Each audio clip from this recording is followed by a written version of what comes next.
베드로가 11명의 사도와 함께 일어서서 군중을 향해 큰 소리로 말했습니다.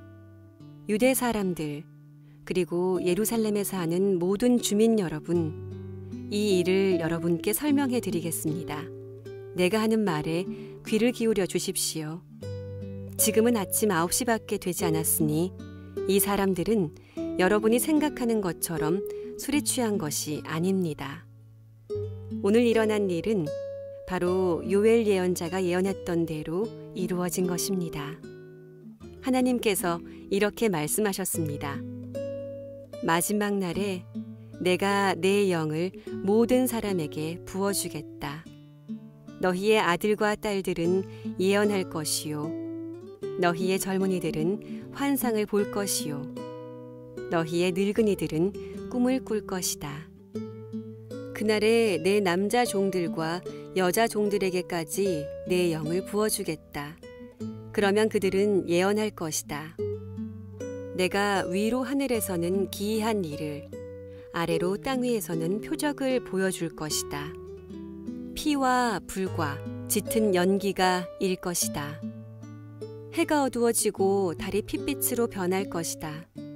이 일이 일어난 후에 크고 영광스런 주님의 날이 올 것이다. 그러나 누구든지 주님의 이름을 부르는 사람은 구원을 얻을 것이다. 우리 다시 한번 하나님 앞에 감사의 박수 올려드리도록 하겠습니다. 주일 사부 예배 주신 여러분들 주의 이름으로 환영하고 축복합니다. 우리 가슴에 손을 얹고 믿음을 고백하고 오늘 하나님 말씀 듣도록 하겠습니다. 한번 따라해 주시면 감사하겠습니다. 하나님은 나를 사랑하십니다. 나는 그 사랑 안에 있습니다. 하나님은 오늘 나에게 말씀하실 것입니다. 그 말씀에 능력이 있습니다. 그 말씀에 생명이 있습니다. 나의 마음을 하나님께 열겠습니다. 나의 생각을 예수님께 집중하겠습니다.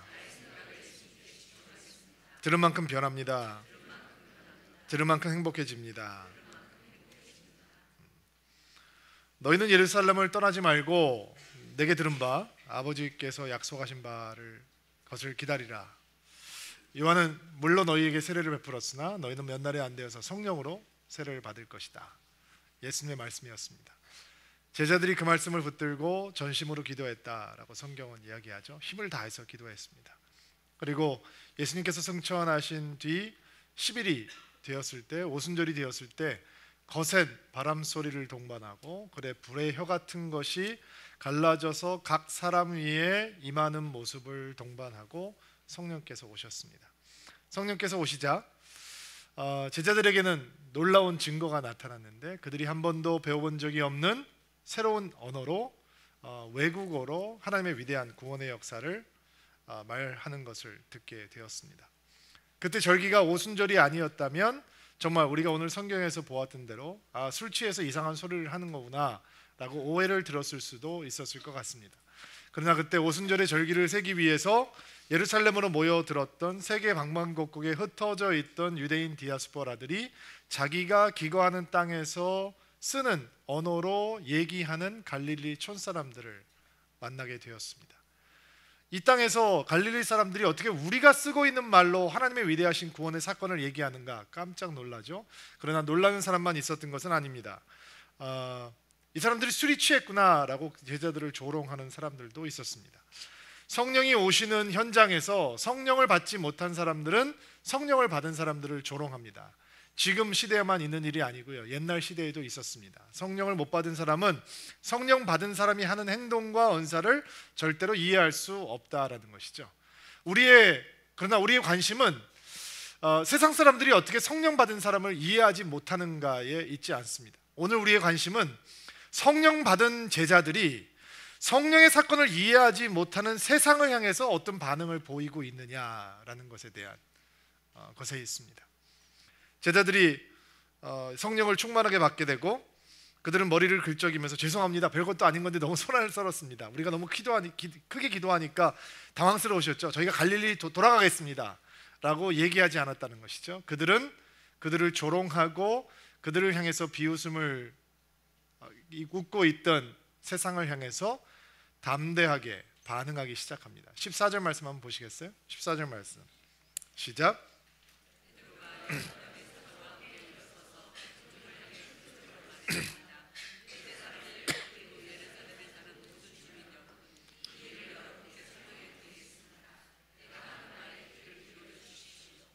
자, 우리는 베드로가 등장했다라고 하는 14절 말씀을 주목해야 합니다. 그리고 우리는 좀 의아스럽습니다.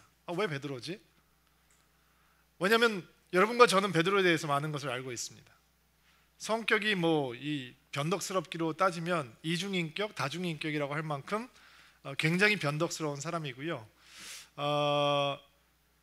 우리는 모든 것을 버리고 주님을 쫓았습니다. 그래서 우리를 위해서 무엇을 주실 거죠? 라고 물어보던 굉장히 세속적인 사람이었고요. 예수님께서 너희들은 다 나를 버리게 될 것이다 라고 얘기했을 때 베드로는 여기 있는 사람들 모두 다 주님을 버릴지라도 나는 그렇게 하지 않겠습니다 라고 얘기를 하면서 지난 3년 반 동안 동고동락했던 형제들을 향해서 어떤 마음을 가지고 있는지 들켜버렸던 사람입니다. 예수님을 버린다라고 하는 사실보다 그에게 더 중요한 건 나는 얘들과는 같지 않다라는 것을 과시하고 싶은 마음이었습니다. 그는 큰 소리 쳤습니다. 나는 절대로 주님을 버리지 않겠습니다. 그리고 그것을 과시라도 하듯이 예수님을 잡으러 온 사람들 중에 한 명의 귀를 칼로 잘라버렸습니다. 과격하기도 이를 데 없는 사람이죠. 그러나 좀 더 들여다보면 예수를 잡으러 온 사람을 향해서 귀만 잘라들어도 보면 용기도 별로 없는 소인배였다라는 것을 우리는 쉽게 이해할 수 있습니다. 의리는커녕 용기도 없는, 말만 거칠고 행동만 요란스러운 깡통 같은 인간이었습니다. 예수님께서 잡히시고 재판을 받으시는 동안 바깥에 있다가 어떤 여자 계집종이 다가와서 당신도 예수를 따라다니는 사람이죠? 라고 하는 한마디에 벌벌벌 떨면서 예수님을 3번 부인했습니다. 3번째는 예수님의 이름을 저주했다라고 얘기를 했죠. 그리고 예수님의 십자가를 지고 가시는 모습, 십자가에 달리셨던 예수님 앞에 그는 따라가지 않았습니다. 무서워서 따라갈 수 없었습니다. 예수님께서 부활하셨을 때 부활도 믿을 수 없었습니다. 그래서 그냥 고기나 잡고 살겠다라고 한탄을 하던 사람이었습니다. 그런데 성령께서 오시고 처음 등장하는 사람이 베드로입니다. 못마땅합니다. 저는 만족할 수가 없습니다. 설교자를 뽑으라면 요한을 뽑으면 어떨까요? 요한은 예수님께서 십자가에 달리셨을 때 그들 끝까지 가시지 않았습니까? 그리고 예수님께서 요한을 얼마나 신뢰하셨으면 요한아 우리 엄마 좀 부탁할게, 네가 우리 엄마 좀 돌봐줄래? 여러분, 나의 이름은 요한입니다. 예수님께서 죽으시기 전에 예수님의 어머니를 나에게 부탁하고 죽으신 바로 그 요한입니다 라고 얘기할 수 있으면 설교빨이 좀 먹히지 않았을까요? 아니면 예수님께서 처음 만났을 때 네 안에 간사한 것이 하나도 없구나 라고 얘기 들었던 누구? 나다니엘. 여러분, 나의 이름은 나다니엘입니다. 예수께서 처음 나를 만나셨을 때 네 안에 간사한 것이 없는 참 이스라엘 사람이구나 라고 칭찬하셨습니다. 그러므로 제가 여러분에게 설교하겠습니다 라고 얘기하면 좀 말빨이 쓰지 않았을까요? 아니면 첫 순교자가 될 야고보가 여러분, 내 이름은 야고보입니다. 여러분, 내 얼굴을 볼 날이 얼마 남지 않았습니다. 나는 곧 순교하게 될 것입니다. 내가 순교의 제물로 사라지기 전에 여러분에게 할 얘기가 있습니다. 나의 첫 설교를 들어주십시오 라고 얘기를 하면 나름 감동이 있지 않았을까요? 12명의 제자 가운데, 사도 가운데 어쩌면 서지 말아야 될 사람이 설교의 자리에 섰습니다. 근데 놀라운 사실은 14절 다시 한번 띄워주세요. 자막을 보세요. 베드로와 11명의 사도와 함께 일어났다라고 얘기를 하죠. 지금 베드로가 필 받아서 설교하는 게 아니라는 거예요. 120명의 성도들에게 성령이 충만하게 임해오고 누구나 동일한 성령에 임했다는 증거가 나타났어요. 그 중에 12명, 예수님께서 기도하고 뽑으셨던 12명의 사도들이 함께 일어섰다라는 얘기예요. 이게 성령께서 오시는 기적의 역사인 거예요. 왜냐하면 이 사람들은 함께 설 수 없는 사람들인 거예요. 야고보와 요한은 예수님의 인척이라는 것을 이용해서 예수님께서 예루살렘에 입성하시기 전에 예수님 들어가시면 우리 친척이잖아요. 나는 오른쪽에 예수님 왼쪽에 앉게 도와주세요. 인사청탁을 했고 다른 제자들은 그것을 보면서 그 인맥이 없는 것을 분노하고 화냈다라고 성경은 얘기하죠. 예루살렘으로 올라가는 길에 제자들이 멱살을 잡고 싸우거든요. 싸운 이유는 단 한 가지예요. 네가 크냐 내가 크냐, 누가 더 큰 자가 될 것이냐, 예수님을 통해서 누가 예루살렘에서 신승상분을 할 것이냐, 누가 한몫 잡을 것이냐, 예수라는 이 로또 복권을 통해서 누가 권력을 잡을 것이냐, 이런 얘기들을 하면서 서로 싸웠다는 얘기죠. 그러니까 베드로가 만약에 쓴다면 다른 제자들은 베드로를 끌어내려야 되는 거죠. 여러분 같으면 뭐라고 끌어내리겠어요? 야, 네가 설교하면 안 되지. 너는 예수님 3번이나 부인하고 3번째는 저주했는데 앉아. 나이가 많으면 좀 눈치도 있어야지, 앉아. 뭐 서로 설려고 하겠죠. 마띠아 같은 사람이 만약에 설교를 하려고 쓴다면 그때 제자들의 분위기는 이런 분위기인 거예요. 야, 너는 맨 마지막에 그냥 제비 뽑아서 된 거잖아. 너는 우리와 급이 달라. 그냥 앉아 있어. 그냥 사도 타이틀만 갖고 살아 라고 할 만큼 서로를 향해서 나뉘어져 있는 마음, 분산되어 있는 마음, 하나 되지 못하는 마음을 가지고 있던 제자들이었단 말이에요. 예수님께서 잡히시던 날 밤에 예수님이 기도하셨던 기도가 뭐냐면, 이들이 얼마나 하나가 아니었으면 아버지와 내가 하나인 것처럼 내 제자들이 하나가 되게 도와주십시오 라고 기도했단 말이에요. 예수님께서 살아계셨어도 제자들은 하나 되지 못했어요. 예수님께서 죽으시는 것을 보면서도 제자들은 하나 되지 못했어요. 근데 성령이 오시고 예수님의 제자들이 하나가 되기 시작했어요. 그리고 12명의 사도들이 서서 그 중에 대표자가 누구냐? 배반자요, 실패자요, 비겁자요, 깡통 같은 인간이었던 베드로가 그들 앞에 서서 설교를 시작하는 거죠. 이게 놀라운 사건인가요? 지금 누가 보아도 예사롭지 않은 사건이 일어나고 있다라고 하는 것을 보면서 그의 설교를 시작합니다. 설교의 내용은 매우 간단합니다. 15절 말씀부터 21절 말씀까지인데요. 여러분이 먼저 읽어주세요. 시작.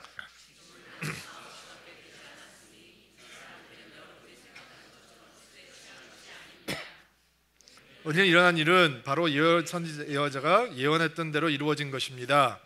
하나님께서 이렇게 말씀하셨습니다. 마지막 날에 내가 내 영을 모든 사람에게 부어주겠다.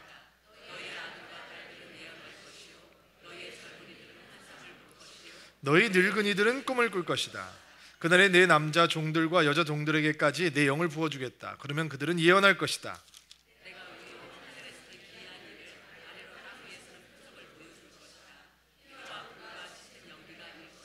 해가 어두워지고 달이 핏빛으로 변할 것이다. 이 일이 일어난 후에 크고 영광스러운 주님의 날이 올 것이다.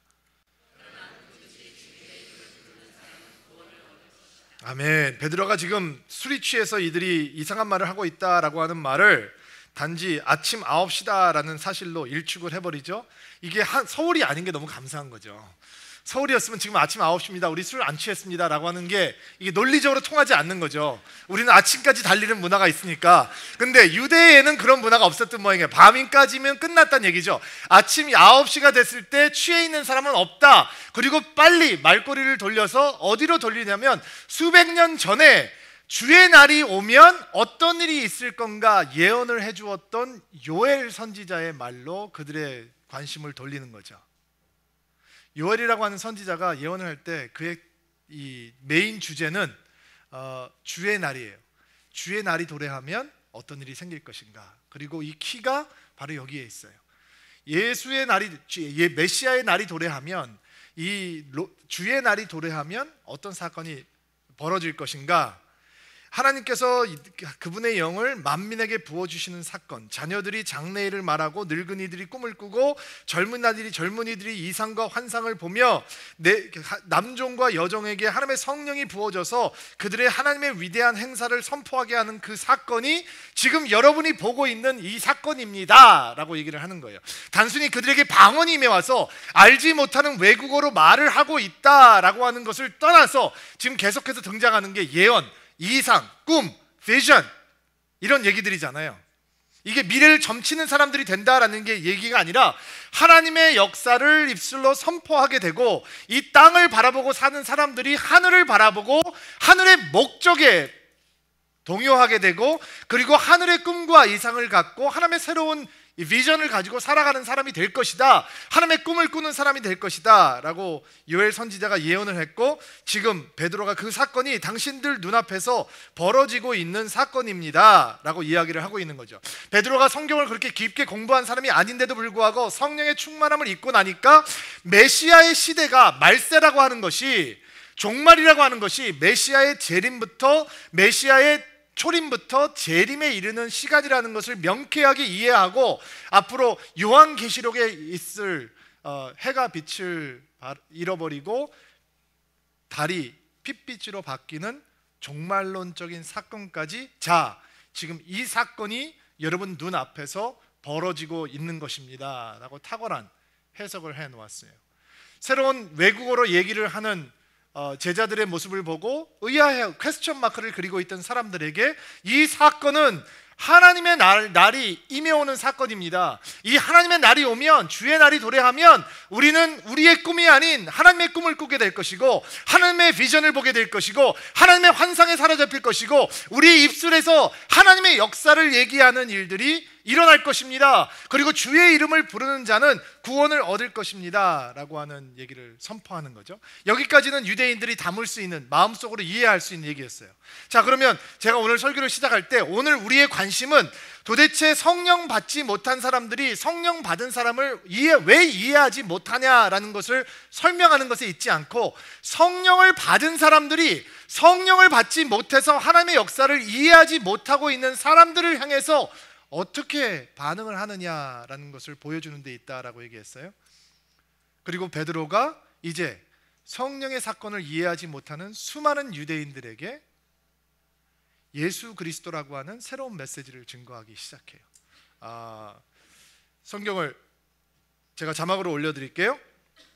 22절부터 24절 말씀 읽어주실까요? 시작.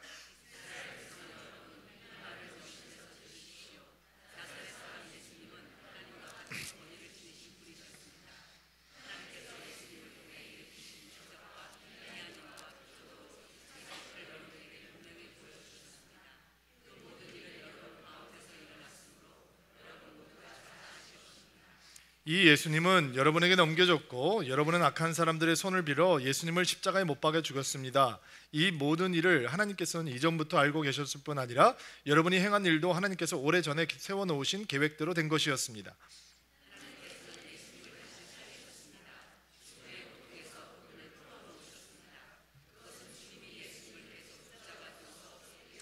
자, 겁쟁이 베드로가, 배반자 베드로가 설교자로 변신해서 요엘의 입술을 통해서 전해진 구원의 초청을 어떻게 오순절의 기적으로 연결해서 수많은 순례자들에게 복음을 증거할 것인가, 그 일을 베드로는 어떻게 감당해내는가, 그는 주저함 없이 예수 그리스도에 대해서 이야기를 하기 시작하죠. 여러분 상상해 보세요. 그날 예루살렘에는 50일 전에 예수 그리스도를 십자가에 못 박아라 라고 얘기하던 예루살렘의 거민들이 살고 있었을 거예요, 여전히. 그리고 절기를 지키러 예루살렘 성전으로 들어왔을 거예요. 그들에게 또다시 예수 그리스도를 얘기한다라고 하는 것은 굉장히 쉽지 않은 일이었을 거예요. 두려움의 일이었을 거예요. 그러나 그는 주저하지 아니하고 예수 그리스도에 대해 설명하기 시작하죠. 그가 예수 그리스도에 대해서 얘기하면서 예수 그리스도께서 일으키셨던 기적과 이사의 사건들은 그분이 하나님과 같은 권위를 가지셨던 분이기 때문에 가능한 일이었다라고 설명을 하고 있습니다. 이게 신성모독이에요. 그들의 귀로 들어보면 신성모독이라는 거죠. 예수님께서 재판을 2번 받으시잖아요. 대제사장과 공회 앞에서 재판을 받으셨을 때의 죄목은 신성모독인 거죠. 내가 이 성전을 허물라, 내가 3일 만에 다시 세울 것이다. 이런 신성모독을 유대인들은 견딜 수가 없었어요. 그러나 그거 가지고 사형이 안 되는 거예요. 사형 집행이 안 되니까 본디오 빌라도에게 법정에 세워서 그 법정에서 다뤘던 제목은 반역이죠. 네가 유대인의 왕이냐? 시저가 유대인의 왕인데 네가 정말로 유대인의 왕인 것이냐? 그리고 그는 반역을 도모했던 유대인으로 십자가에 못 박혀 죽게 되는 것이죠. 그런데 베드로가 성령으로 충만하게 채워져서 첫 예수 그리스도에서 설명을 하면서 뭐라고 하느냐, 예수 그리스도께서 여러분이 아시다시피 수많은 기적과 이사를 일으키셨습니다. 그것은 그분이 특별했기 때문이 아니라 그분에게 하나님의 권위가 있었기 때문입니다. 그분이 하나님이시기 때문입니다. 또다시 돌을 맞을 수 있는, 신성모독에 걸릴 수 있는 얘기인데도 불구하고 그는 망설이지 않고 예수 그리스도가 하나님이 되셨다라고 얘기합니다. 그리고 여러분이 그분을 죽였습니다. 그분께서 여러분을 위해서 오셨는데 여러분이 그들을 죽였습니다. 그리고 이 베드로는 뭐라 그러는지 아세요? 여러분 큰일 났습니다. 당신들 큰일 났어. 다 죽었어 이제 라고 설명을 하고 있는 거예요. 당신들이 예수를 죽였습니다. 근데 하나님께서 예수를 죽은 자 가운데서 놔두시지 않고 3일 만에 부활시키셨습니다. 또 계속해서 그의 설교를 들어볼까요? 33절 시작. 33절 시작.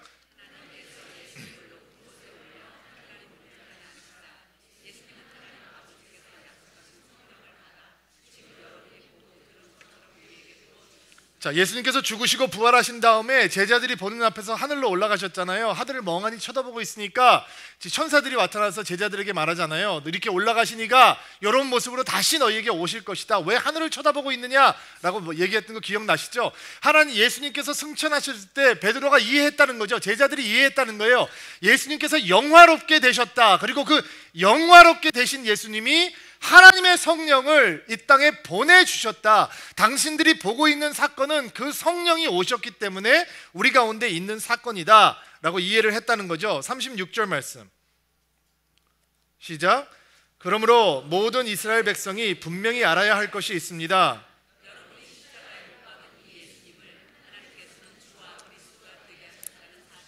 자, 여러분이 못 박은 그 예수 그리스도를 하나님께서는 주와 그리스도가 되게 하셨습니다. 이 얘기를 들으면 유대인들은 돌부터 잡아야 되는 거예요. 돌멩이부터 잡고 이 신성모독을 하고 있는 이 베드로를 향해서 돌 던질 준비를 해야 되는 거예요. 이런 얘기는 있을 수가 없는 거예요. 당신들이 예수를 죽였다. 50일 전 기억하지? 십자가형이라는 게 늘 있는 게 아니잖아요. 극악무도한 사람들이 잡혀서 십자가형을 당하는 건 쉽게 잊을 수 있는 상황이 아닌 거거든요. 더군다나 이스라엘 전역을 이 센세이셔널하게 인기몰이를 해갔던 최고의 랍비 예수라고 하는 젊은 청년이 무참하게 십자가에서 달렸던 형은 쉽게 잊을 수가 없는 거죠. 근데 그가 다시 그 사건을 얘기하며 바로 그 예수가, 당신들이 죽였던 예수가, 로마 사람들의 손을 빌려서 당신들이 십자가에 못 박혔던 바로 그 예수가 당신들의 주인이요, 당신들의 왕이요, 당신들의 그리스도요, 당신들의 하나님입니다 라고 얘기를 했다는 거예요. 그럼 이거 순교를 각오한 설교인 거예요. 베드로가 할 수 있는 설교가 아닌 거죠. 왜냐하면 베드로는 깡통이라고 그랬잖아요. 소리만 요란한 사람이라고. 그리고 이런 설교하기 전에 도망가야 되는 거예요. 확성기를 틀어놓고 도망가든지. 근데 그가 이런 설교를 해요. 기적은 뭔지 아세요? 이런 설교를 하는 것으로 끝나는 게 아니라 그가 정말로 법쟁이에서, 배신자에서 하나님의 말씀을 선포하는 설교자로 변해 있었다는 거예요. 37절 말씀 한번 보시겠어요? 37절 시작. 여기까지요. 잠깐만요. 사람들이 그 말을 찍고 가슴에 찔렸습니다. 저는 무엇을 들었길래 찍었습니까? 지금 제가 여러분들에게 설명을 드린 베드로의 메인 메시지의, 베드로의 설교의 주제는 누구입니까? 문화입니까? 정치입니까? 독립을 이루는 것입니까? 지금 베드로가 무슨 좋은 웃기는 얘기를 하고 있는 것입니까? 감동의 예화를 들고 있는 것입니까? 그이는 처음부터 예수 그리스도로 정면 돌파를 하는 거죠. 그의 입술에는 예수 그리스도의 메시지가 있었고 그의 메시지의 중심에는 예수 그리스도의 죽음, 예수 그리스도의 삶, 예수 그리스도의 부활, 예수 그리스도의 영화롭게 되심, 예수 그리스도의 주 되심, 예수 그리스도의 하나님 되심, 그것만이 전해지고 있었어요. 그랬더니 사람들의 마음이 찔렸대요. 놀랍죠? 우리는 설교가 그게 아니라고 생각하는 경우가 많이 있잖아요. 설교는 적당히 재미있는 얘기도 좀 해줘야 되고, 설교를 들으면 사람들이 재밌어야 하고 관심이 있어야 하고, 교회가 성령을 구해야 되는 이유는 여러분 교회가 예수 그리스도라고 하는 메시지를 잃어버리기 때문이에요. 좋은 얘기는 많이 하는데 정작 꼭 필요한 예수에 대한 이야기는 사라지고 있기 때문이죠. 영국의 록밴드 비틀즈가 한창 유명세를 타던 시절에 존 레논이라고 하는 비틀즈의 멤버가 이제 비틀즈는 예수 그리스도보다 더 유명하게 되었다라고 하는 얘기를 했었어요. 그래서 미국 공연을 앞두고 있던 비틀즈에 대한 반감이 미국 대륙에서 막 일어나기 시작했어요. 영국보다 더 이 보수적인 기독교 국가였기 때문에. 근데 2015년 서울을 살고 있는 우리들은 지금 그 존 레논의 말에 잠시 귀를 기울여 봐야 돼요. 비틀즈가 예수 그리스도보다 더 유명하게 되었다. 여러분, 교회가 예수 그리스도보다 더 유명하게 되어버렸어요. 목사가 예수 그리스도보다 더 유명하게 되었어요. 교회 프로그램이 예수 그리스도보다 더 유명하게 되었어요. 그러니까 사람들이 교회 메시지에 귀를 기울이지 않는 것이죠. 설교에 통해서 전해지는 것은 오직 예수여야 해요. 기도를 통해서 만나는 분은 오직 예수 그리스도여야 해요. 섬김을 통해서 영광을 받아야 되는 분도, 찬양을 통해서 높임을 받아야 되시는 분도, 교회를 통해서 전달되어야 되는 복된 소식도 오직 예수 그리스도여야 돼요. 우리 입술에서 예수 그리스도가 살아나야 돼요. 예수를 말하는 인생이 되기를 주의 이름으로 축복합니다. 우리의 삶 속에서 예수가 살아나야 돼요. 예수의 삶을 사시는 여러분들이 되기를 주의 이름으로 축복합니다. 예수 그리스도가 교회의 메시지여야 합니다. 예수를 자랑하는 교회가 되기를 주의 이름으로 축복합니다. C.S. 루이스가 쓴 단순한 기독교라고 하는 책에 충격적인 갈림길이라고 하는 챕터가 등장을 해요. 예수가 누구냐에 대한 선택을 해야 된다, 도전하는 장이죠. 거기에 보면 C.S. 루이스라고 하는 탁월한 신학자가 이런 얘기를 해요.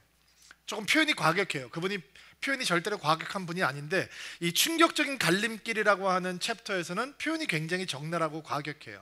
근데 그게 C.S. 루이스라고 하는 탁월한 학자라는 것을 염두에 두시고 그의 표현을 한번 들어보시기 바랍니다.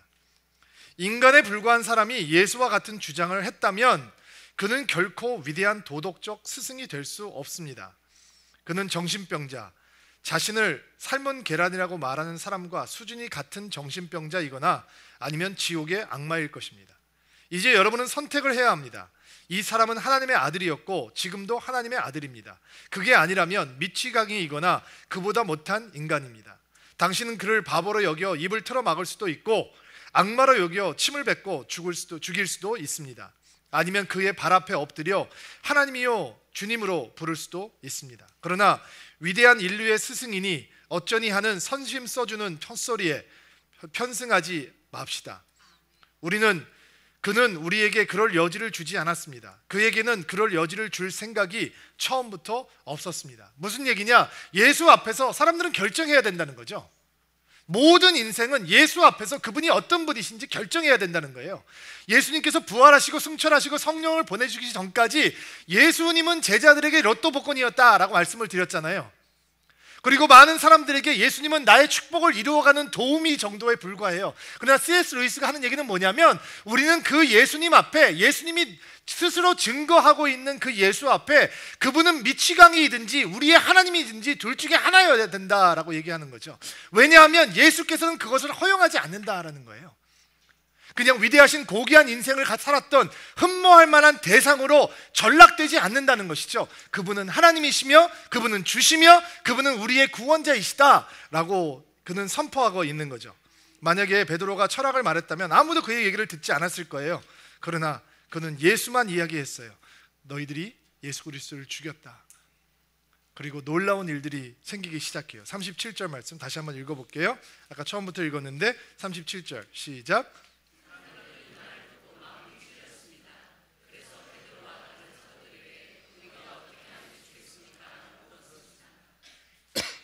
예수의 이야기를 들은 사람들이 마음이 찔리기 시작해요. 스스로 인간이 만들어낼 수 없는 감정이죠.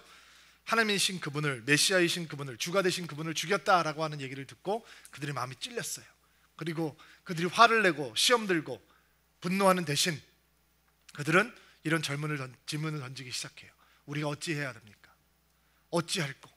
가슴을 치면서 우리가 어떻게 해야 됩니까? 물어보기 시작해요. 베드로가 설교를 잘해서 아니에요. 그 말에 하늘의 권세, 성령의 권세가 있었기 때문이에요. 그의 설교를 들은 사람들의 마음이 흔들리기 시작해요.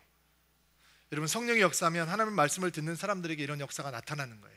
이런 역사가 서울 드림교회 가운데 없어지지 않게 되기를 주의 이름으로 축복합니다. 주의 몸된 교회 가운데 말씀이 선포하는 순간마다 이런 역사들이 일어나기를 주의 이름으로 축복합니다. 정말 간절히 소망합니다. 제가 새신자 예배 설교를 한 사람이잖아요. 오랫동안 했어요. 이전에 있던 교회에서도 새신자 예배 설교하면 제 마음을 가장 갈등하게 하는 이 인사말이 있었어요. 아무래도 교회를 처음 오시는 분들이 많은 예배를 설교하다 보니까 쉽게 재미있게 쏙쏙 귀에 들어가게 설교를 하려고 노력을 많이 하는데, 어떤 분들이 교회를 처음 온 분들이 저하고 인사를 하면서 가시면서 이렇게 인사를 하시는 분이 있어요. 너무 웃으면서 활짝 오시면서 목사님 오늘 설교 너무 재미있었습니다, 혹은 너무 흥미로웠습니다, 이렇게 얘기를 하시는 분들이 있어요. 정말 그럴 때는 제가 어떻게 반응을 해야 될지 모르겠어요.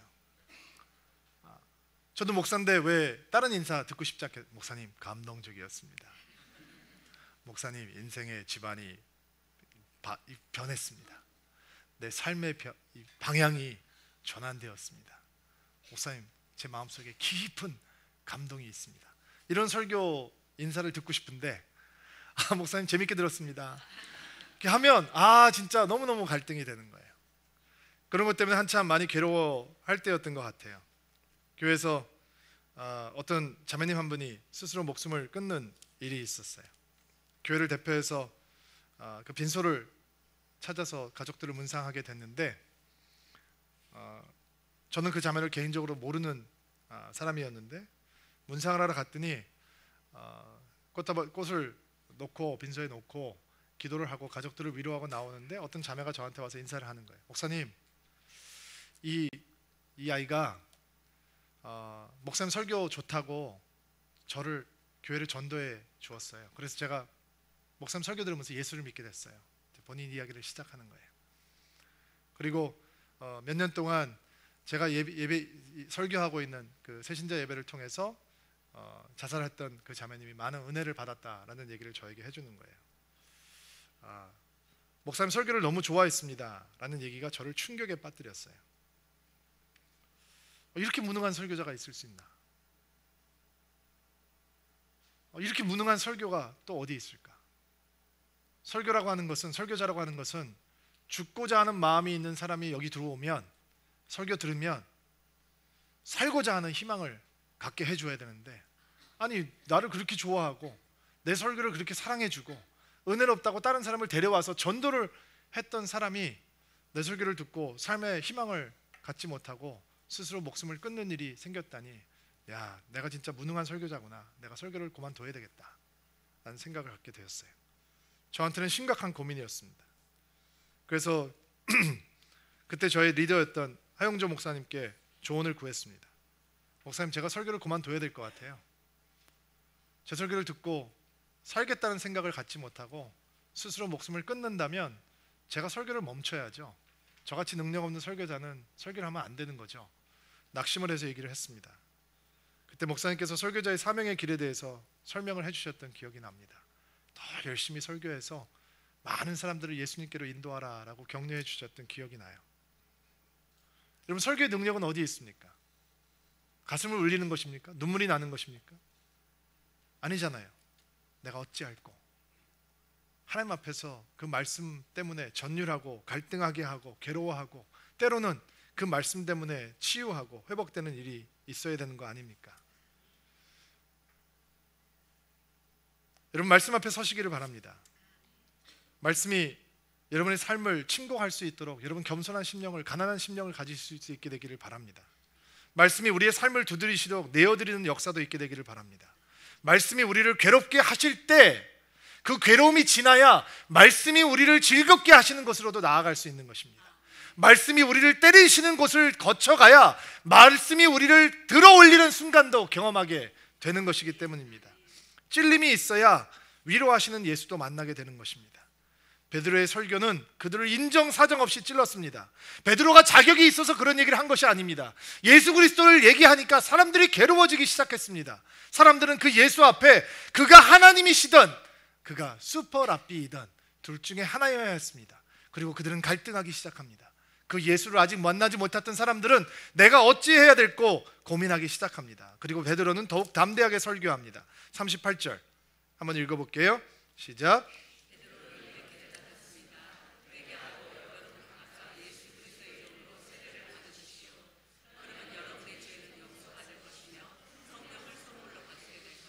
그는 회개하고 예수의 이름으로 세례를 받으라. 그러면 너희가 죄사함을 받으리니 그러면 너희가 성령을 선물로 받을 것이다 라고 설교를 하죠. 회개를 먼저 말하고 있는 베드로의 모습이 정말 흥미롭습니다. 왜냐하면 베드로는 죄를 얘기할 수 있는 자격이 없는 사람입니다. 그렇죠? 아니 너나 잘해 라고 얘기하면 그건 작아지게 되어 있습니다.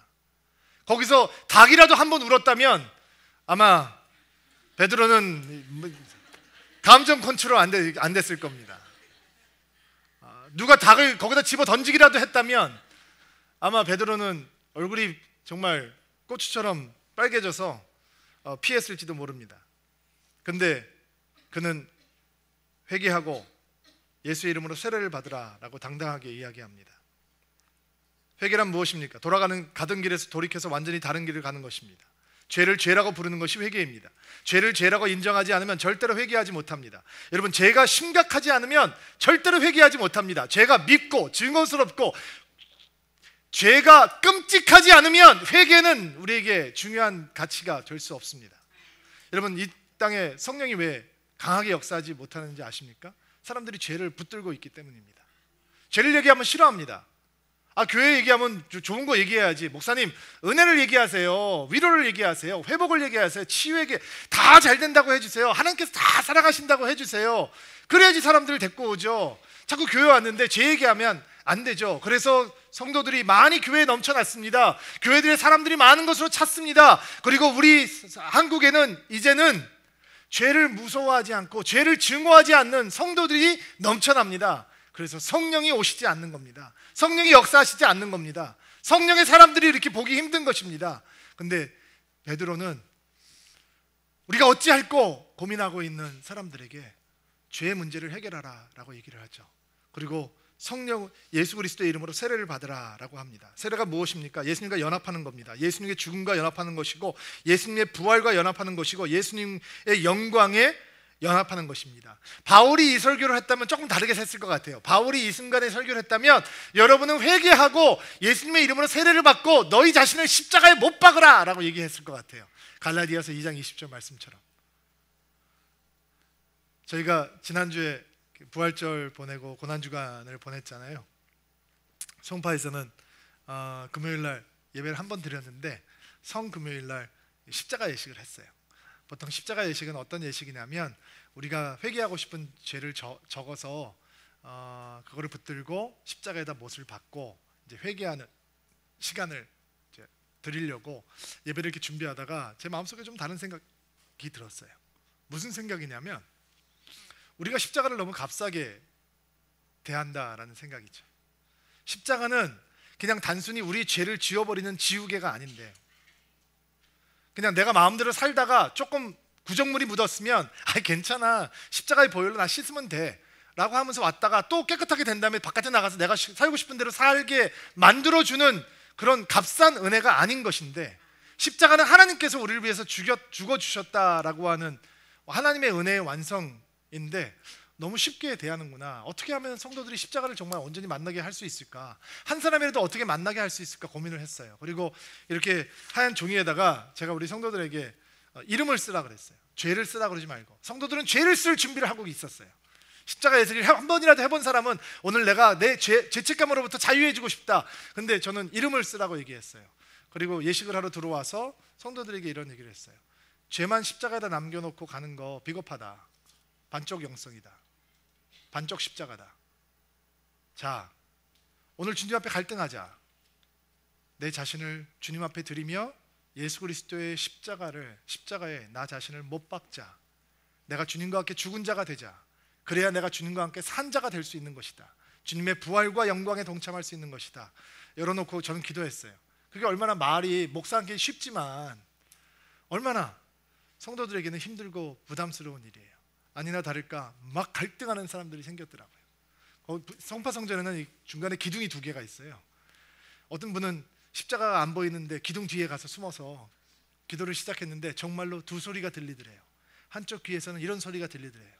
야, 너 이거 하면 안 돼. 너가 십자가에 못 박는 순간 너 좋은 시절 진짜 다 끝나가는 거야. 너 하면 안 돼. 이거는 너 그렇게 간단한 문제가 아닌 거야. 아니, 너 양심이 있어야지. 너 그렇게 살 수 없어. 이런 소리가 막 들리더래요. 그리고 또 한쪽에서는 이런 소리가 들리대요.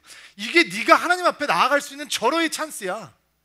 야, 너 이거 진짜 하면 너는 예수와 함께 죽는 거야. 예수와 함께 부활할 수 있어. 이런 소리가 막 들리더래요. 그래서 막 갈등했대요. 그리고 갈등하고 기둥 뒤에 숨어서 베드로처럼 울었다는 거예요. 한참 울다 보니까 못소리가 들리기 시작하더래요. 다른 사람들이 나 김여호수아를, 나 누구누구를 십자가에 못 박습니다 라고 하는 소리와 함께 쾅 하고 못 박는 소리가 들리더래요. 그리고 자기가 도망갈 수 없더래요. 예수께서 나를 부르시는구나, 내 인생을 주님 앞에 드려야 되겠구나. 그리고 거기 와서 나 누구누구를 십자가에 못 박습니다 라고 망치질을 했대요. 그랬더니 그렇게 눈물이 나더라는 거예요. 성령 체험이죠. 죄에서 벗어나서 회개하고 예수 이름으로 세례를 받고 그러면 죄사함이 임해오게 되고 너희에게 성령을 선물로 허락해 주실 것이다. 베드로가 얼마나 담대한 설교를 하고 있는지 몰라요. 겁쟁이 베드로가, 배반자 베드로가, 비겁자 베드로가, 깡통 베드로가 설교를 한다라고 하는 것도 놀라운 역사죠. 그런데 11명의 사도가 그런 부족한 형제 옆에 서서 담대한 모습으로 함께 있다라고 하는 것은 더 큰 기적이었어요. 그의 설교를 듣고 술에 취했다고 조롱을 하는 사람들이 마음이 찔렸다라고 하는 것이 더 큰 기적이었어요. 그의 설교를 듣고 내가 어떻게 해야 합니까? 가슴을 치면서 괴로워하는 사건이 생겼다라고 하는 것이 기적이었어요. 베드로 같은 형편없는 인간이 거기 모여있는 사람들에게 당신들의 죄를 회개하고 예수 그리스도의 이름으로 세례를 받고 죄사함을 누리며 성령을 선물로 받으라라고 담대하게 외치는 것이 기적이었어요. 그런데 더 놀라운 기적은 41절에 나타나요. 41절 말씀 한번 올려드릴게요. 읽어주세요.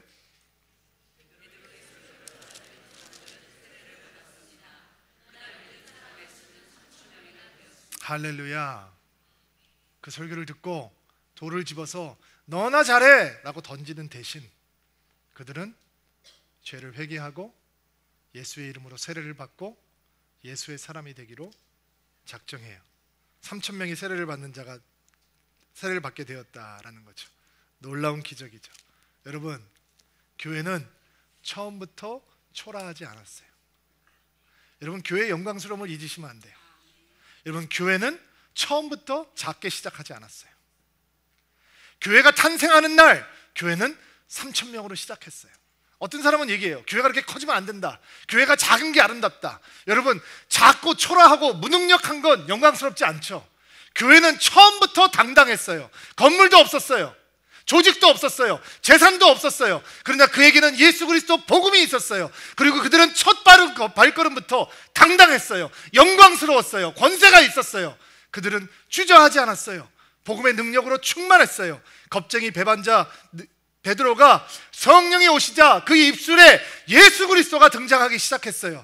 이 모든 사도들의 마음 가운데 출세에 대한 본능 없어져 버렸어요. 그들에게는 오직 예수가 중요했어요. 우리는 이 회복이 서울드림교회 가운데 드림인들 가운데 임해오게 되기를 주의 이름으로 축복합니다. 여러분 입술 가운데 예수 그리스도가 충만하게 되기를 바랍니다.